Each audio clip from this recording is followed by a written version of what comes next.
Question 5 of the UTME 2018 Physics Past Question, that's your Jamb 2018 Physics exam. It says, which of the following does not describe the image formed by a plane mirror? Okay, I hope you remember the images formed by a plane mirror. I hope you remember that the first thing is what? The image formed by a plane mirror is what? Virtual. That's it cannot be captured on a screen. And the second one is that the image is the same distance behind the mirror as the object in front of the mirror. And the next thing is the third one is that is erect but laterally inverted.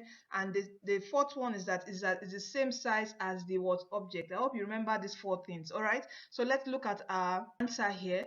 The question says, which of the following does not describe the image formed by a plane mirror? A, erect, which is what? Correct. Laterally inverted, which is correct. Same distance from the mirror as the object, which is correct. D says magnified, it is what? Wrong. So our right option here is what? Magnified, because it is wrong. It is not what? Magnified.